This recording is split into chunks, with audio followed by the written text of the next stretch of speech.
Hello everyone, how are you? I hope you all are fine and doing great. Myself Abhishek Sanu and welcome to my channel. So guys, in this video we are going to talk about कि आपने अभी तक registration कर लिया ICAR के बारे में, उसके बाद के क्या स्टेप्स होंगे और कैसे आपके एडमिशन होंगे, क्या क्या काउंसलिंग के प्रोसेस होते हैं और कैसे रैंक कार्ड आपका जनरेट होता है। सो सबसे पहले बात कर लेते हैं, आपने अभी तक रजिस्ट्रेशन कर लिया है और जिन बच्चों ने अभी तक रजिस्ट्रेशन नहीं किया है तो प्लीज़ आपसे निवेदन है कि 23 तारीख से पहले अपना रजिस्ट्रेशन कर लीजिए। और जिसको भी रजिस्ट्रेशन में प्रॉब्लम आ रही है तो आप मेरी काउंसलिंग की हेल्प ले सकते हो और इस काउंसलिंग हेल्प में मैं आपको कंप्लीट हेल्प करने वाला हूं आपके एडमिशन प्रोसेस तक। सो सबसे पहले बात कर लेते हैं आपकी काउंसलिंग, यहाँ पर रजिस्ट्रेशन प्रोसेस कंप्लीट हो गई। जितने भी बच्चे हैं सबके रजिस्ट्रेशन एक बार कंप्लीट हो जाने के बाद ऑलमोस्ट जितने भी लगभग ज़्यादा बच्चे तो होते नहीं है इसमें, लगभग ऑलमोस्ट जो है आपको समझ लो कि 50 से 60 हज़ार बच्चे इसमें रजिस्टर करने वाले हैं। हो सकता है डेटा वेरी कर जाए, एक बार कंप्लीट रजिस्ट्रेशन हो जाए तो आपको पता चल जाएगा कितने बच्चे यहाँ पे रजिस्टर कर रहे हैं। तो एक चीज़ मैं बताऊँ तो रजिस्ट्रेशन आपकी कंप्लीट हो चुकी है, उसके बाद जो है आपके रैंक बनेंगे। रैंक किस बेसिस पे बनेंगे? तो आपके रैंक्स जो आपके फिगर्स में मार्क्स लिखे हुए हैं उस बेसिस पे बनेंगे। कोई परसेंटाइल बेस पे यहाँ पे आपका रैंक नहीं बनने वाला है, तो आपके फिगर के बेसिस पे यहाँ पर रैंक बनने वाले हैं। इसमें से देखो 3-4 कैटेगरी के स्टूडेंट होते हैं। एक होता है पीसीबी का कैटेगरी, एक होता है पीसीएमबी कैटेगरी, एक होता है फिजिक्स केमिस्ट्री एग्रीकल्चर कैटेगरी, ठीक है, एक होता है एबीसी कैटेगरी। ये 3-4 कैटेगरी के जो भी स्टूडेंट हैं सभी पार्टिसिपेट करेंगे आईसीआर रजिस्ट्रेशन में और सभी के सभी एलिजिबल हैं बीएससी एग्रीकल्चर के लिए। और जितने भी अलग अलग अलाइड साइंस हैं उसके लिए अलग अलग जो आपकी रिक्वायरमेंट है तो उसके अकॉर्डिंग आपको कोर्स में एडमिशन लेना होगा। वो बाद की बात है, एक बार पहले रैंक की बातें कर लेते हैं। इस नंबर पे आपको रैंक बनेंगे। पिछली बार ऐसा हुआ था कि बहुत सारे बच्चों ने बोला था परसेंटाइल रैंक बनना ज़्यादा सही होगा और फिगर में रैंक बनना ज़्यादा सही नहीं होगा। डिपेंड करता है क्योंकि बहुत सारे लोग बोलते हैं मैथ्स वाले को थोड़ी ज़्यादा हेल्प हो जाती है और एग्रीकल्चर वालों के साथ थोड़ा नाइंसाफ़ी होती है। बट जो भी है फिगर पे ही आपके रैंक बनने वाले हैं और एक बार जब आपकी रैंक बन जाएगी तो वो रैंक आपकी दो रैंक होंगे, एक होगी ऑल इंडिया रैंक और एक देखी होगी आपकी कैटेगरी रैंक। दोनों रैंक के अकॉर्डिंग ही आपकी यहाँ पे एक चॉइस फिलिंग और काउंसलिंग होने वाली है। अगर आप कैटेगरी से हो लाइक एससी हो, एसटी हो, ओबीसी हो तो इस बेसिस पे आपके कॉलेज में सीट रिजर्व होती है और इस रिजर्व सीट पे आपके चांस ज़्यादा बढ़ जाते हैं आपके एडमिशन मिलने के। अगर आप जनरल हो तो हो सकती है कट ऑफ आपकी ज़्यादा हो और अगर सीट रिजर्व नहीं होती आपके लिए तो आपको थोड़े से ज़्यादा मार्क्स और ज़्यादा कम रैंक लाने की जरूरत है। यानी कि रैंक आपकी कम होनी चाहिए, यानी कि समझ लो 2 डिजिट या 3 डिजिट रैंक होनी चाहिए, उससे ज़्यादा रैंक आपकी नहीं होनी चाहिए। ओके, उसके बाद बात करते हैं जैसे एक बार आपका रैंक जनरेट हो गया, आपके हाथ में रैंक कार्ड आ गया, उस रैंक कार्ड के बाद में आपकी स्टार्ट होगी यहाँ पे रजिस्ट्रेशन। फिर से स्टार्ट होगी आपके, एक बार रजिस्ट्रेशन आपने कर लिया फिर रैंक कार्ड होगी, फिर रजिस्ट्रेशन स्टार्ट होगी किसके लिए? काउंसलिंग के लिए। काउंसलिंग के रजिस्ट्रेशन में आपको 500 रुपीज़ पे करने होते हैं सो डैट कि आपको 500 रुपये लगा करके आपकी वो हो जाती है काउंसलिंग फीस। तो काउंसलिंग के लिए जो रजिस्ट्रेशन होगा उसमें आप रजिस्टर करोगे, आपके कितने रैंक आए, कितने कैटेगरी आए और उसमें बहुत सारे डॉक्यूमेंट की भी रिक्वायरमेंट होती है। तो आपको अभी से ही सारे डॉक्यूमेंट बना के रेडी रखने हैं। जितने भी डॉक्यूमेंट आपके 10th के हैं, जितने भी 12th के हैं, आपके आधार कार्ड हो गए, आपके कास्ट सर्टिफिकेट हो गए, आपके इनकम सर्टिफिकेट हो गए और साथ में आपके जितने भी ओबीसी एनसीएल अगर कैटेगरी से हो तो आपको सेंट्रल लेवल के आपके सर्टिफिकेट इसमें चाहिए होंगे। और साथ में मैं बताऊं तो कुछ एडिशनल डॉक्यूमेंट जैसे कि गैप सर्टिफिकेट कुछ कॉलेज में लगते हैं, जिसमें कि अगर आप नीट की प्रिपरेशन कर रहे थे और बीच में आपकी गैप लग गई है 12th के बाद में तो आपको गैप सर्टिफिकेट भी देना पड़ता है। साथ में 10th-12th में जितने भी कैरेक्टर सर्टिफिकेट वगैरह होते हैं, माइग्रेशन कैरेक्टर, 10th-12th की मार्कशीट और आपके जो भी ट्रांसफर सर्टिफिकेट, वो सारे के सारे सर्टिफिकेट आपको रखने पड़ेंगे। उसके लिए मैं एक सेपरेट वीडियो बनाऊंगा कि आपको कौन कौन से डॉक्यूमेंट की जरूरत पड़ेगी और आपको उससे पहले बना के रखना होगा। साथ में यहाँ पे बहुत जगह रेसिडेंशियल सर्टिफिकेट भी मांगा जाता है। अगर आप कई बार स्टेट का बेनिफिट लेना चाहते हो तो स्टेट के लिए आपको कई बार रेसिडेंशियल सर्टिफिकेट भी मांगा जाता है। ये सारे डॉक्यूमेंट आप अपलोड करोगे at the time of counselling, ठीक है। काउंसलिंग के टाइम पे ये सारे डॉक्यूमेंट आपकी जरूरत पड़ेगी। उसके बाद जैसे ही आप रजिस्ट्रेशन कर लोगे उसके बाद आपको आएगी चॉइस फिलिंग। चॉइस फिलिंग काफ़ी इंपॉर्टेंट स्टेप है क्योंकि अगर इस स्टेप पे आप मिस्टेक करते हो तो आपको अच्छा से अच्छा रैंक पे भी बहुत गंदा सा और घटिया सा कॉलेज मिल सकता है।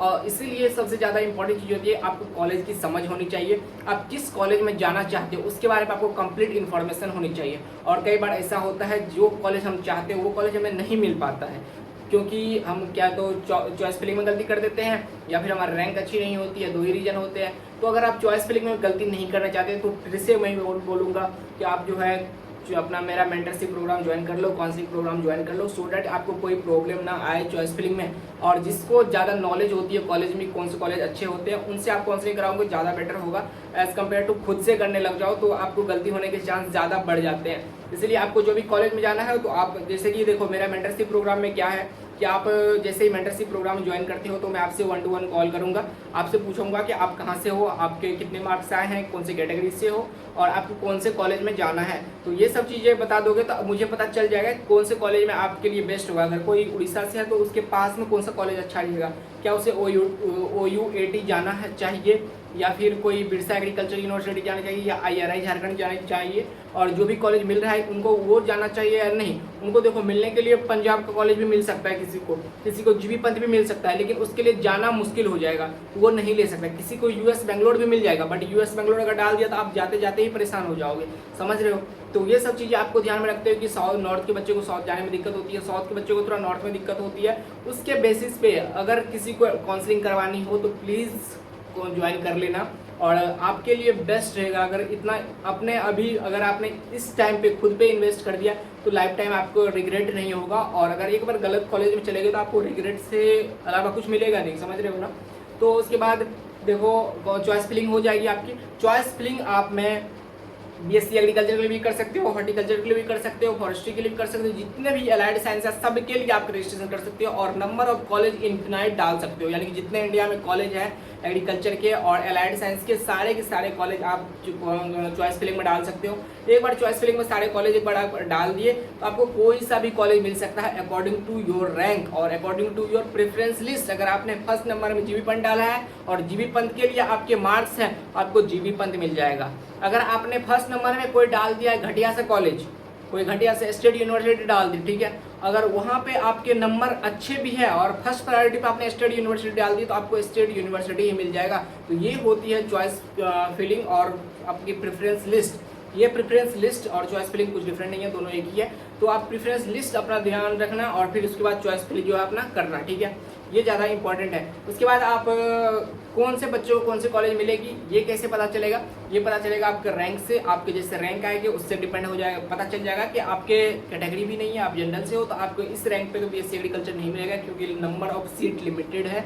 तो रैंक से आपके क्लियर हो जाएगा, जिसको आपको भले ही ना पता चले लेकिन जो भी काउंसलिंग वगैरह करा रहा हो तो उनको पता चल जाएगा कि आपको किस रैंक तक आपको कौन सा कॉलेज मिल सकता है, नहीं मिल सकता है। जैसे कि मैं बताऊँ तो मैं IRI झारखंड में हूँ, तो यहाँ पे जो भी कटअप जाती है 540 से 560 के बीच में यहाँ पे कटअप जाती है जनरल कैटेगरी की, ठीक है। अगर उससे किसी का मार्क्स ज़्यादा है तो डेफिनेटली IRI झारखंड मिल जाएगा, लेकिन उसमें भी कंडीशन है अगर आप चॉइस फिलिंग अच्छे से करोगे तब भी। अगर कोई IRI झारखंड एक अच्छा कॉलेज है, अगर इससे पहले कोई स्टेट यूनिवर्सिटी डाल दो तो आपको स्टेट यूनिवर्सिटी ही मिलेगा, ऐसा आप समझ रहे हो ना। चॉइस फिलिंग का मतलब यही होता है। तो अगर OBC है तो OBC के लिए यहाँ पे कटअप जो चली जाएगी आपकी 520, 530, 540 तक। अगर आपकी OBC है तो IRI झारखंड मिल जाएगा, और SC ST है तो उसमें आपको 500 तक कॉलेज आराम से मिल जाएगा। तो इस टाइप से आपकी चॉइस फिलिंग होगी और इस टाइप से आपके रैंक्स भी बनने वाले हैं। और उसके बाद मैं बताऊँ तो उसके बाद क्या होगा, आप जैसे ही चॉइस फिलिंग करोगे तो फिर आपका सीट अलॉटमेंट होगा। उसके बाद फर्स्ट राउंड होगा, सेकंड राउंड होगा, थर्ड राउंड होगा, फोर्थ राउंड होगा, फिर मॉकअप होगा। देन फिर अगर सीट बच जाती है तो आपके स्पॉट काउंसलिंग भी होती है, और ये काफ़ी इंपॉर्टेंट चीज़ होती है जो कि किसी को पता नहीं होती कि स्पॉट काउंसलिंग होने वाली है या नहीं होने वाली है।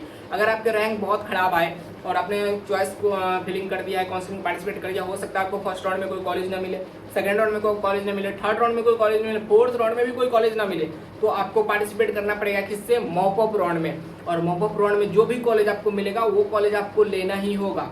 लेकिन अगर आपके रैंक वगैरह अच्छे खासे हैं, फर्स्ट राउंड में कोई कॉलेज मिल गया, आपको वो कॉलेज नहीं जाना, आपने अपग्रेड किया सेकंड राउंड के लिए, सेकंड राउंड में जो मिल गया नहीं गए, थर्ड राउंड में मिला, अगर लेना है तो ले लो, नहीं लेना है तो फोर्थ राउंड में। तो फोर्थ राउंड में जो मिलेगा आपको वो लेना ही पड़ेगा। ऐसा नहीं है कि आपको फोर्थ राउंड वाला ही पसंद नहीं आया और फिर से आप मॉकअप में ही पार्टिसिपेट करना चाहो, ऐसा नहीं होता। अगर 1 to 4 राउंड में आपको कोई कॉलेज मिल चुका है तो आप मॉकअप में पार्टिसिपेट नहीं कर सकते। जिनको 1 to 4 में कोई कॉलेज नहीं मिला तो वही बच्चे सिर्फ और सिर्फ मॉकअप में पार्टिसिपेट कर सकते हैं।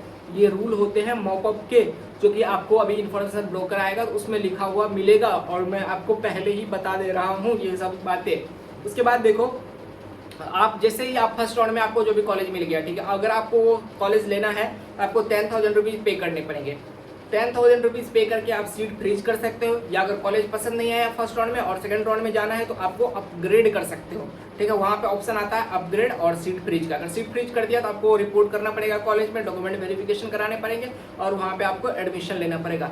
हर कॉलेज की फीस अलग होती है और ये 10,000 जो आपने पे किया ये कहीं वेस्ट नहीं जाएगा, ये कॉलेज को ट्रांसफर हो जाएगा और ये पैसे आपको सिक्योरिटी मनी के रूप में डिपॉजिट हो जाएगा कॉलेज में।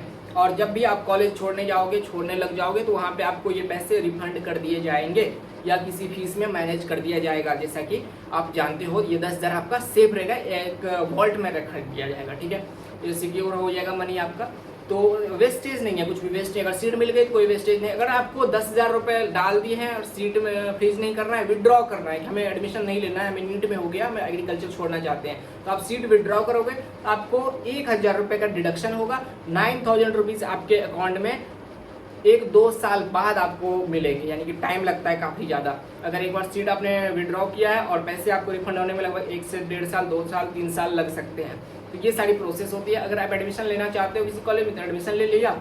अगर एडमिशन लेने के बाद फिर क्या होगा, आपके एडमिशन चार्जेस लगेंगे, वहाँ पे सेमेस्टर फीस लगेगी, आपके हॉस्टल की चार्जेस लगेगी और IRI झारखंड की कितनी फीस है, ये बातें मैं नेक्स्ट वीडियो में बताने वाला हूँ। सो वीडियो को लास्ट तक जरूर देखना। So thank for watching this video and अब अभी तक अगर कोई डाउट हो तो आप प्लीज़ कॉमेंट कर सकते हो। और हमारे जो भी व्यूअर्स हैं उनको मैं बता दूं कि आपको जो भी कांटेक्ट करनी हो, कोई भी मैसेज करनी हो तो आप डिस्क्रिप्शन में हमारा डिजिटल कार्ड है, वहाँ पे आप मैसेज कर सकते हो। और जिन भी बच्चों को आपका काउंसलिंग ज्वाइन करनी है तो प्लीज़ जितने जल्दी हो सके मैसेज कर दो, क्योंकि बच्चे हम बहुत कम लेते हैं, क्योंकि हमारे पास भी बहुत ज़्यादा टाइम नहीं होता सभी बच्चों के लिए। तो 50 बच्चे ही मैं ले रहा हूँ और ऑलरेडी बहुत सारे बच्चे ज्वाइन कर चुके हैं, तो प्लीज़ जितना जल्दी हो सके ज्वाइन कर लो mentorship program. So see you in the next video. Okay bye.